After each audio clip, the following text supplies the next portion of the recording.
Hi guys, welcome to another Powerplant Podcast. These are my final thoughts before I go to bed. It's 9:08 on Thursday, I guess it would be the 12th of January.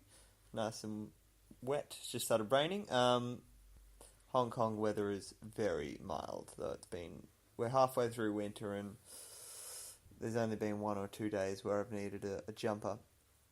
But the smog has started rolling in. A little bit more. The air quality's been really sort of piss poor in the last kind of week.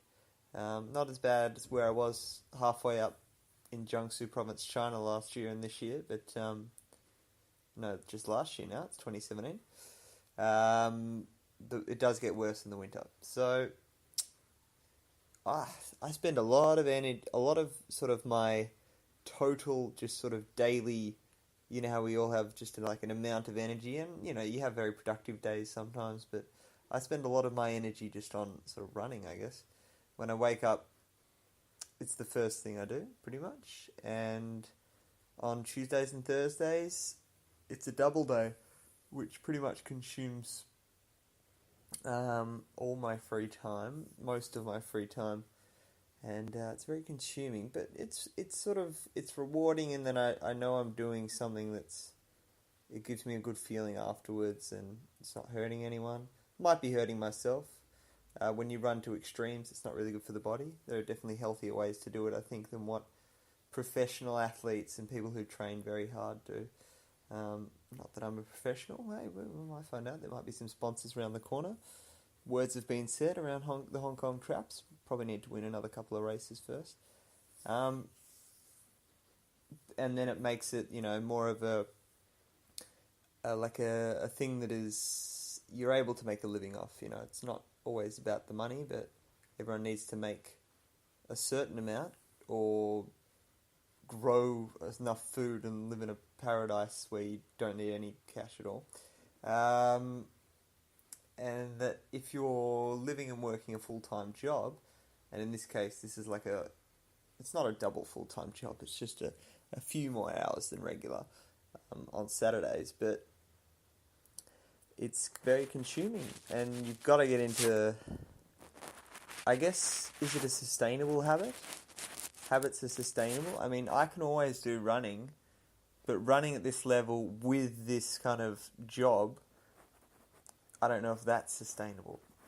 So far, it's been fine. It's almost 4 months into the Hong Kong thing, and I've been every day. There hasn't been any off days, but that doesn't mean that it's been hard, even though it has.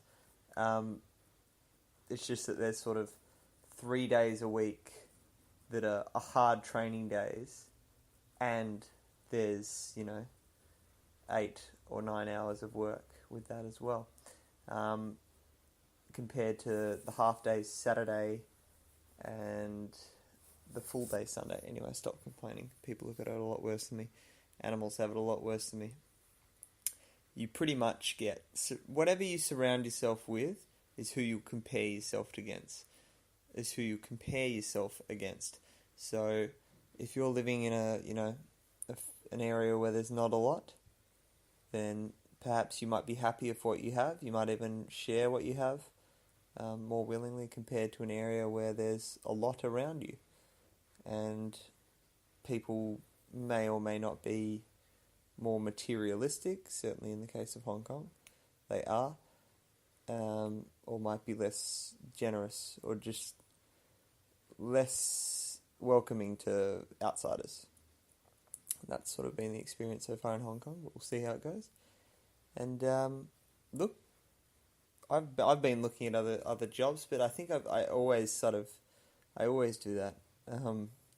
It's sort of an idea of constantly, trying to progress. There was a job in China last year where I stayed for 10 weeks and then I just moved on to the next one. That company wasn't a great company in terms of they had issues paying their employees and stuff like that, so they probably had that coming to them. But if you're a teacher, you've sort of got a responsibility to your students, especially if they're young kids. You build up some sort of relationship with them, they look up to you, and then bam, you're gone out of the life in another country or in another city. And, you don't know the negative effects it might have or it might not have, and ripple effects can go both ways, but I guess you sort of do have a responsibility. So the case with this one, though, is that it might be some sort of downgrade of a job if I choose to carry through with it. Just depends on a lot of things, and it's more likely that I won't. But it would be nice to have a little bit more time to do the things that I can put more energy into. But then again, we've all got 24 hours in the day. Perhaps I just need to fuel my body better. Rice, cabbage, broccoli, mushrooms. What else was it? Sweet potatoes. And another green that I'm forgetting. Like a Chinese sort of bok choy. That's what was for dinner tonight. Yummy, yummy. So that is another episode of the Powerplant Podcast. Late night. I'm off to bed. Every day wake up 5:10. And my wake up alarm is corn. Wake up. Catch it.